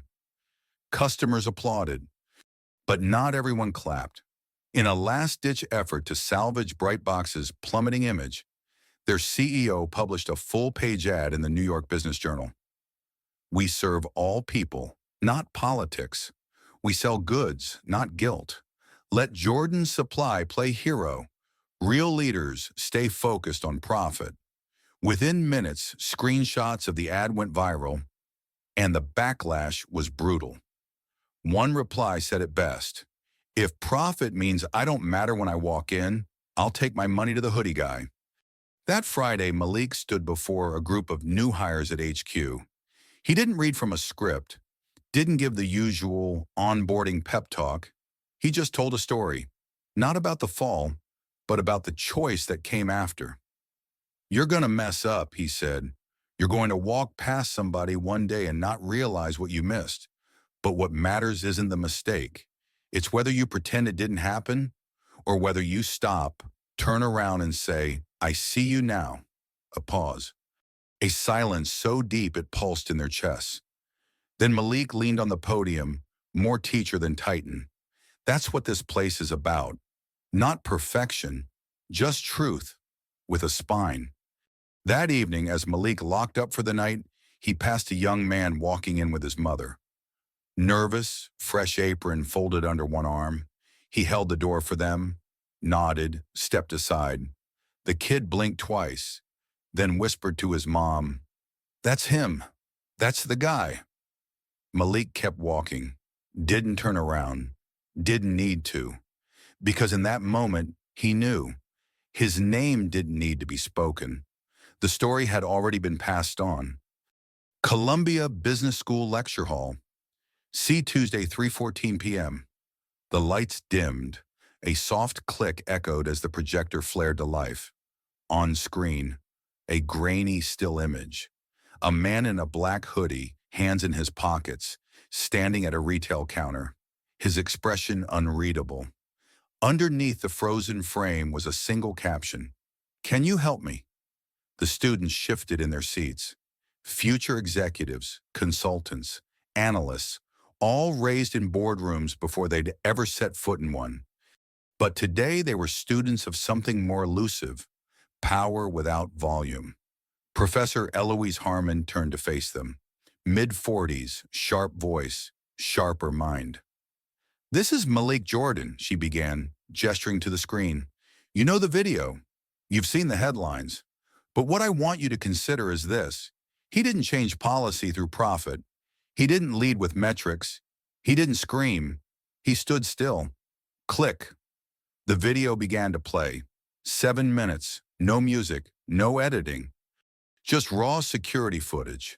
Malik asking questions, being ignored, being dismissed, and then later, returning, revealing, reshaping. The students watched in silence. Some took notes. One girl at the back wiped a tear. When it ended, Professor Harmon didn't say anything for a full 30 seconds. Then softly, "Leadership," she said, "isn't what you do when the cameras are rolling. It's what you're willing to do when you're the least powerful person in the room." or at least when the room believes you are. Atlanta Jordan Supply, Westline location. Same time, the store hummed with energy, not forced, not nervous, but real. Caleb stood near the listening post, flipping through pages with a care he didn't have a month ago. Each entry handwritten, some anonymous, some signed with full names. One caught his eye. To the guy who ignored me in March. You greeted me today like I mattered. You looked me in the eye. You called me sir. Thank you. It made my week. Caleb folded the page and slid it into the drawer beneath the kiosk. That drawer had become his quiet trophy case. Not for ego, for reminders. Sierra walked past, tray in hand, fresh-baked cookies they'd started offering during afternoon hours. Not for sales, for soul. You all right? She asked, pausing. Caleb gave a small nod. Better than I was. Still not where I want to be. She smiled. Good. That means you're still moving. Jordan Supply HQ, Malik's office. Wednesday morning, Malik sat across from Monique Reyes, founder of Speak First, a nonprofit teaching high schoolers in underserved communities how to own their voice in professional spaces. She held up a worn Forbes magazine, Malik's face on the cover. Hoodie, folded arms, eyes unflinching. The headline, The Silent Pivot. How Malik Jordan rewrote corporate culture in a hoodie. You know what this is for my kids? She said, holding the magazine like scripture. Proof that they can walk into a room just like they are and still be leaders. Malik chuckled, half humbled, half uncomfortable. I'm not trying to be a symbol. Monique leaned in. You don't have to try. You already are. She didn't ask for a donation. She didn't want a quote. She wanted a presence. Come talk to them, she said. Tell them what the video didn't. Malik paused. He'd been ducking keynotes, panel invites, summits. But this felt different. I'll come, he said. No cameras. Just me. Saturday, Jefferson High School gymnasium wooden bleachers. Scuffed floor. Overhead lights that hummed louder than the students.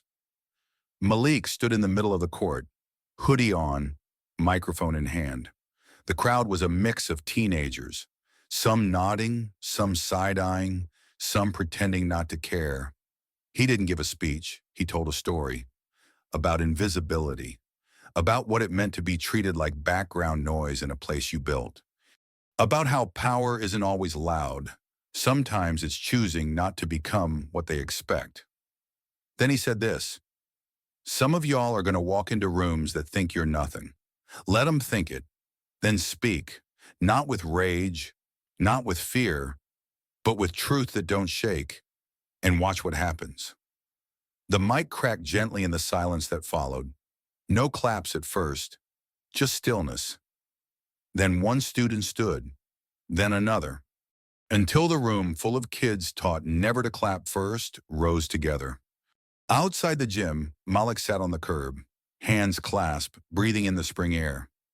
A kid approached, Darnell, small, wiry, the one who had written him the handwritten letter weeks ago. He didn't say anything, just sat beside him. Malik finally asked, how was I? Darnell shrugged. You were quiet. Malik smiled. That's kind of my thing. The boy nodded. It works, and that was enough. Monday National Retail Association Conference, Washington, D.C. The ballroom was bright, beige, and buzzing with corporate voices. Lanyards everywhere, suits in every shade of blue, panels on sustainability, supply chain automation, AI, and next-gen customer solutions. But none of them drew a crowd like the final keynote. Culture over correction, the Jordan Supply shift. Malik had declined the main stage. Instead, he requested a smaller room, fewer lights, no branding, just chairs in a circle. At first, attendees were confused. A few left. But those who stayed found themselves in the presence of something they didn't expect. a man unwilling to perform. I'm not here to trend, Malik began, standing in the center without a podium. I'm here to tell you what happens when your company forgets why it exists. He didn't present slides. He shared consequences of neglect, of apathy, of building profit over people. Then he asked the room a question that turned it colder than any air conditioner. What would your employees say if they knew you weren't listening? No one answered. But that silence, it said everything. Atlanta, Jordan Supply Westline. That same day, Caleb held a staff session of his own. Small, off the clock, optional. He called it Stories We Never Tell. He opened by reading his own, not the viral version, not the clip, but the truth behind it. I thought being efficient meant being detached, he said. I thought the job was just shelves and sales. He paused. But this job isn't about boxes. It's about barriers. Who we lift, who we ignore, who we pretend not to see because it's easier. A heavy breath. Then, I was part of that. I was that. And I don't want to be anymore. Sierra watched from the corner, arms crossed. Not skeptical, just listening. One by one, others shared. A woman talked about how she used to avoid eye contact with non-English speakers out of fear she couldn't help. A man admitted he used to joke about hoodie customers until he saw himself in the mirror after the footage. No accusations, no shame Olympics, just growth, spoken out loud. Wednesday, Jordan Supply headquarters Monique Reyes returned, this time not alone. She brought 15 high school students, from rough zip codes and rougher expectations, all in matching black hoodies that read, "Loud in Silence." Malik greeted them in the main lobby. No security, no barriers. Just one man, arms open, eyes level. They toured the facilities, met Sierra, asked Caleb about his worst day, sat in on a team brainstorm about how to improve onboarding experiences for first-gen applicants. And then, toward the end, Monique pulled Malik aside. "You realize," she said, "you just made the kind of space I used to pray existed." He looked around. Kids laughing by the coffee machine. A senior manager sitting crisscross on the floor, playing Uno with two interns. One of the students practicing mock interviews in front of a giant dry erase wall filled with doodles and affirmations. And Malik replied, "It's not finished. It's not supposed to be," she said. "Neither are we." That evening across social media, clips from the visit hit TikTok, Instagram, Threads. Not posted by the company, posted by the kids. One video showed Malik sitting cross-legged on the floor with three teens, talking about self-doubt. Caption, "He didn't tell us how to succeed. He told us why we already matter." Another clip. Caleb holding the door open for a family.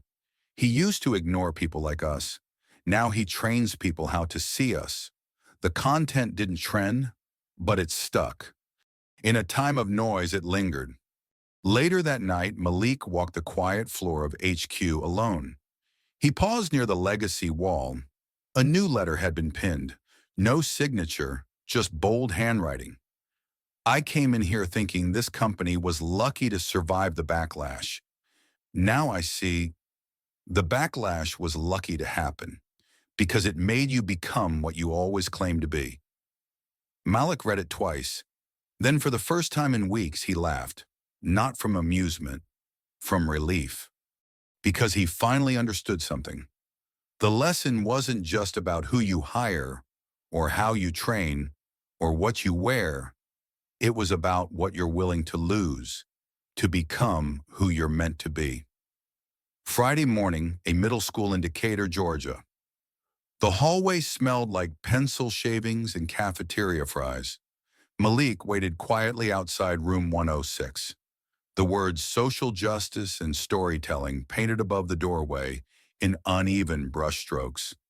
Inside, a dozen eighth graders huddled in mismatched chairs, some doodling, others pretending not to stare at the man in the hallway.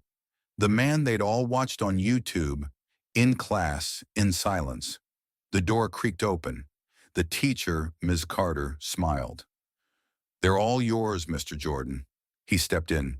No blazer, no notes, just the hoodie, and a room full of kids who were still figuring out what their voices sounded like. He didn't start with a lecture. He started with a question. Raise your hand if you've ever walked into a room and felt like you had to shrink to fit in. Every hand went up. Malik nodded. Yeah, I know that feeling too. He told them the whole story, not the media version, not the boardroom version, but the heart version. How he'd built a company from scratch. How it almost got away from him. How one afternoon he dressed like the version of himself most people ignored and got exactly what they expected. But the lesson wasn't that the world is unfair, he said. The lesson was that we have a choice every day to either shrink or stand. A girl in the front row raised her hand. Were you scared? Malik smiled. Every minute. Another kid blurted out, even when you owned the store? Especially then. That got a few nods. Because leadership, he said, isn't about being fearless. It's about being seen, even when you don't know what'll happen next. Meanwhile, Westline store Caleb was in the back hallway restocking headphones when Marcus called his name. Got someone who asked for you by name. Caleb frowned, wiped his hands, and stepped out toward the front. There, near the listening post, stood a familiar face. Mr. Joseph, the older man from weeks ago. The one who refused Caleb's help that day after the incident. The one who had simply turned his back with a quiet, I'll wait for someone else. Now he was back, not holding a receipt, holding a gift bag. Caleb approached carefully. Sir? Joseph looked him square in the eye. You remember me? Caleb nodded. Yes, sir. The man handed him the bag. Inside, a crisp copy of the autobiography of Malcolm X and a note folded neatly inside the front cover. Caleb opened it. Growth is slow, but real growth. The kind that costs you something. That's the kind worth watching. Keep going. You're seen. Caleb swallowed the lump in his throat. I don't know what to say, he muttered. Say less, the old man replied, tipping his cap. Just keep doing. That night, Jordan Supply HQ, the internal newsletter went out company-wide. The subject line was simple. A hoodie walked in. A movement walked out. Inside were photos, not of Malik, of the listening post, of the legacy wall, of Darnell speaking at his church, hoodie zipped to the chin, of Sierra shaking hands with a local councilwoman who was starting her own business. And one last image, Caleb, holding the customer note from earlier that week, standing under the We See You mural near checkout. Beneath it, in Malik's words, we didn't plan this story, but we listened to it, and we chose to become it. Late evening Malik's driveway. The sun had long gone. Porch light glowed faint. Wind chattered in the pine trees behind the house. He stood outside his car, hoodie on, sipping cold tea, when his neighbor, Mr. Torrance, called over the fence. Malik, that your boy on the school district website today? Malik smiled. Which one? The one with the hoodie and the microphone. That's a few of them now, Malik said, pride soft in his chest. Torrance laughed. Well, damn. You making this neighborhood famous? Malik shook his head. Not me. Just giving folks a little room to stretch. Torrance raised his mug in salute. Malik raised his back, then turned and walked inside. Not in triumph, but in peace. Because the lesson had landed, not in a boardroom, not in a news cycle, but in people, everywhere. 6:42 a.m., South Atlanta. It was quiet on Edgewood Avenue, the sky still a dull gray. Just a few early risers, walking dogs, some buses hissing through intersections, and the sound of sneakers on wet pavement. Malik Jordan walked alone, hoodie zipped to his chin, hands in his jacket pocket, head slightly bowed. Not from defeat, but from intent. This wasn't a press stop, not a ribbon cutting or panel or podcast. This was a pilgrimage. He crossed over to a worn brick storefront, now boarded up, the paint peeled, the signage long gone. But he remembered the smell of that place, the sharp tang of cardboard and inkjet toner, the way the floor creaked near the back register. This was where it started. 12 years ago, Malik had leased the space for $600 a month, slept in the stockroom 3 nights a week, and sold refurbished electronics to neighbors who couldn't afford brand new. He used to say it wasn't a store, it was a promise that even if the world sees you as less, you deserve better. He stood there a long time, not reminiscing, reconnecting. Behind him, a voice called out, "Hey man, you good?" Malik turned. A city worker, black, mid-30s, neon vest, holding a broom, eyed him with caution. "Yeah," Malik said, "just remembering." The man nodded slowly. "That used to be Jordan Supply, right?" It did. The worker squinted, took a few steps forward. "You him?" Malik didn't answer at first, just smiled. "Depends who's asking." The man laughed. "Nah, I saw that video. You're him." Malik extended a hand. "Malik." The man shook it. "Terrence." They stood there a moment in the dawn light, two black men on cracked concrete, both wearing hoodies, both carrying stories heavier than their shoulders showed. Terrence looked back at the building. "Shame what happened to this spot," he said. "But you built something bigger." Malik glanced at the old windows. "Still feels like part of me's in there." "Yeah?" Terrence said. "Then maybe it's time to take it back." 2 weeks later, a community block party on Edgewood. The plywood came down. The old sign was repainted, not Jordan Supply. Just one word, hand-brushed across the awning. Scene. Inside, the shelves weren't stocked with gadgets anymore. They held books, job leads, small business grants, a coffee machine in the back, a mural wall to write names of people who never got their spotlight, and a hoodie rack, free to anyone who walked in without a coat. Malik didn't run the place. He didn't have to. Sierra did, and Monique, and two of the teenagers from the Jefferson High Talk, and Mr. Joseph, who now came in every Friday to mentor anyone needing guidance. Caleb helped redesign the digital kiosk system. Darnell helped name the book club. Malik just showed up some days, sat on a stool near the door, listened. He wasn't the center anymore. He was the start. On a cool Friday morning, as folks filed in for coffee and job board check-ins, a young girl, maybe 12, walked up to Malik. She wore a faded purple hoodie, sleeves too long, cuffs frayed. She looked at him and asked, "Are you the one who made this place?" Malik smiled. "Nah, I just made the mistake that helped us get here." She tilted her head. "What mistake?" He leaned forward. "I forgot that sometimes to fix the world, you gotta first walk through it like they see you, so you know what to fix." She thought about that, nodded, then reached into her bag and pulled out a small notebook. She handed it to him. On the cover, scrawled in pen, "My Hoodie Story." He flipped it open.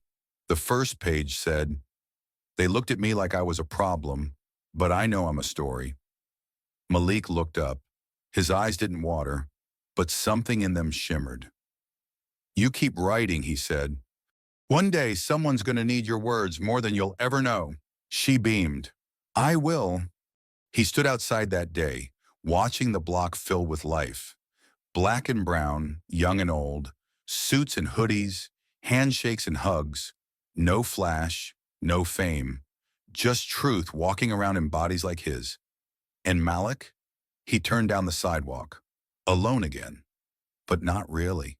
The hoodie on his back wasn't armor anymore. It was testament. Saturday evening, 6:47 p.m., downtown Atlanta. The sun was leaning heavy on the skyline, casting long shadows between brick buildings and rusted railings.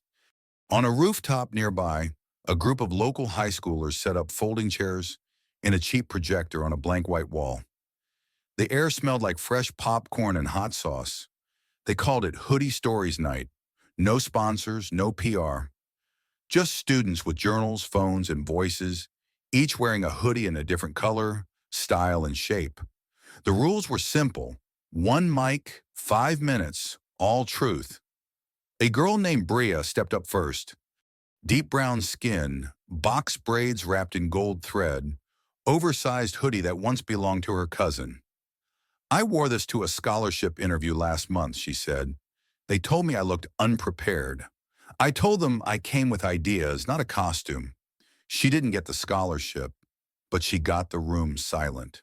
Then came Jaden, tall and lanky, voice shaking. They pulled me out of class in 6th grade because I wouldn't take my hoodie off. Said it was gang affiliated. It was from Old Navy. The crowd groaned. Someone muttered, "That part." Then laughter, then a pause, then applause. Because up here, every moment was seen. Malik stood in the back, hoodie low, arms crossed. He wasn't there to be recognized. He was there to witness, to remember that what started in a store became something far more lasting, a ritual of reflection, a mirror handed to every person told to shrink. And he watched with quiet pride as a boy no older than 12 stepped nervously to the mic and opened his notebook. "My hoodie's red," he said, voice cracking. "People think that means I fight, but really it's my brother's. He passed last year. I wear it when I miss him." No one laughed. No one moved. Someone in the crowd whispered, "Say his name." The boy took a breath. Marcus James. He was 17. He liked sneakers and anime and writing lyrics nobody ever heard. He held the mic tighter. "You see me, but now you see him too." And everyone clapped. Some stood, some cried. But Malik, he just closed his eyes and let the wind carry the name.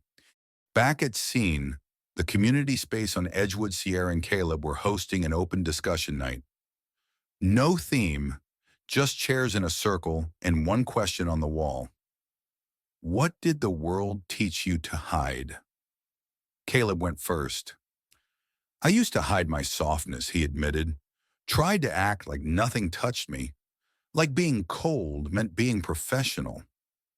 He looked at the circle. "But now I know. Kindness isn't weakness. It's clarity." Sierra followed. "I hid my ambition," she said, "because people thought I was too loud, too bossy, so I made myself small just to survive." She smiled wide now. "But that girl? She gone." The circle laughed, nodded, cheered, and from the hallway Darnell peeked in, hoodie still zipped, journal in hand. "Can I read mine next?" he asked. Sierra lit up. "Come on in, little lion."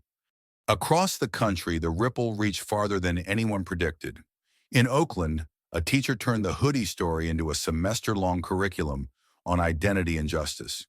In Chicago, a retail chain quietly partnered with local artists to create hoodie uniforms embroidered with affirmations chosen by employees. In Tulsa, a Black-owned coffee shop installed a version of the listening post, and within weeks had to replace the notebooks 4 times. And in New York, a subway ad featured nothing but a black hoodie on a hanger and the words, "Not a threat, not a symbol, just someone you didn't see yet." Malik never trademarked the story, never built a merch line, never chased the speaking circuit. He just kept showing up.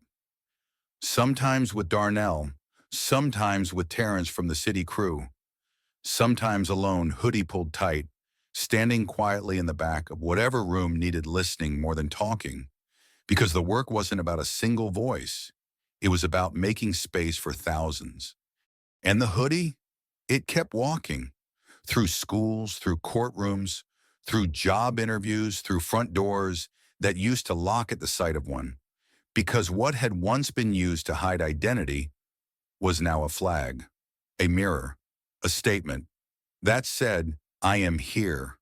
I matter. You see me now." Sunday late evening, Edgewood Avenue was still. No cars, just wind-nudging loose flyers across the sidewalk and the slow creak of an old sign rocking above a door. Inside Scene, the lights had dimmed. The day's last visitors had filtered out. Caleb was wiping down tables. Sierra was filing one last grant application. And Malik? He stood in the corner, looking at the legacy wall, now layered 3 photos deep.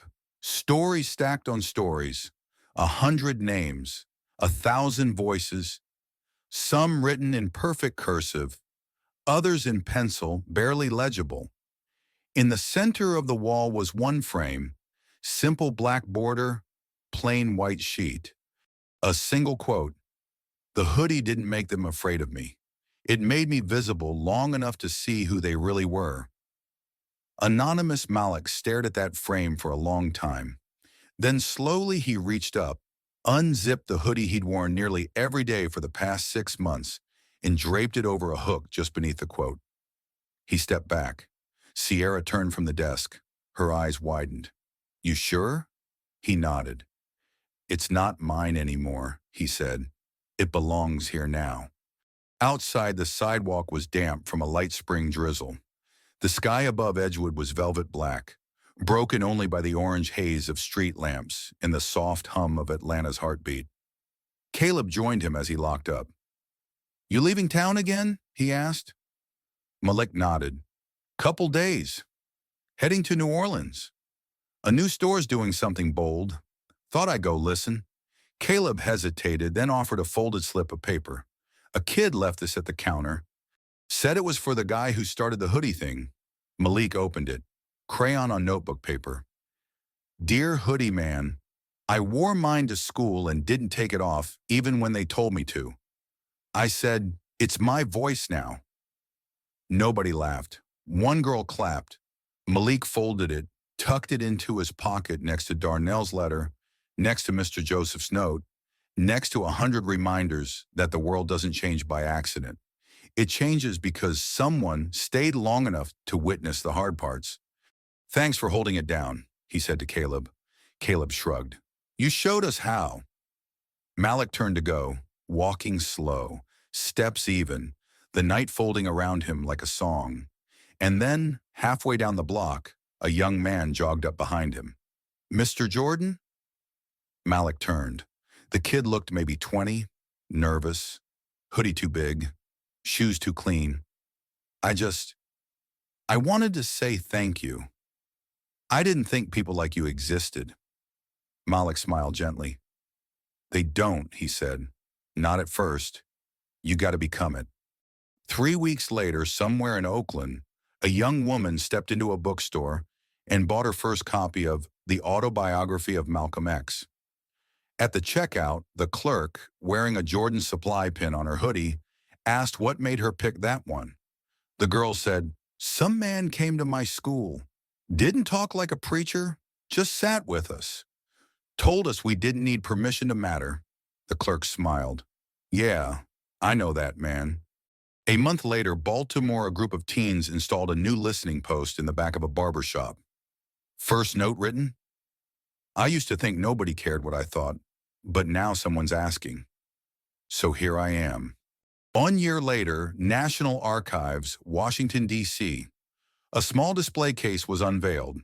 Inside, a spiral notebook, a folded employee badge, and one black hoodie, faded and fraying at the sleeves. The plaque read, "Artifact of Quiet Power, Malik Jordan's Walk-in Revolution, donated anonymously, impact ongoing." Back in Atlanta, on a bench outside the old storefront on Edgewood, a kid sat reading from a composition book. No crowd, just him. A man in a gray hoodie passed by, slowed, listened, then nodded once before disappearing down the block. And the kid kept reading, aloud, proud, clear, because now the hoodie didn't whisper fear, it carried story.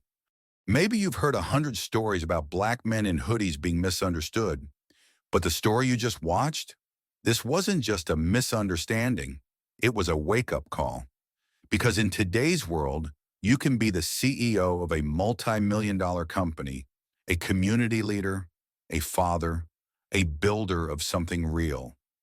And still, the moment you zip up that hoodie, people stop seeing you as a human and start seeing you as a threat. Or worse, they stop seeing you at all. Malik Jordan didn't raise his voice. He didn't make a scene. He didn't demand attention. He just walked in quietly. And by doing so, he exposed something louder than any speech ever could. He exposed the difference between how the world treats status and how it treats identity. But this story isn't about revenge. It's not about cancel culture or viral moments or proving a point. It's about what we choose to see, who we choose to value, and whether we have the courage to face the small injustices that happen in plain sight every day. The truth is, Malik didn't walk in wearing a hoodie to make people uncomfortable. He walked in to see if comfort had made people forget their humanity. And maybe, just maybe, it had. But that's where the beauty of this story lives. Because instead of burning bridges, he built a path. Instead of destroying the ones who got it wrong, he invited them to do better. He didn't walk away. He walked forward. And because of that, something changed.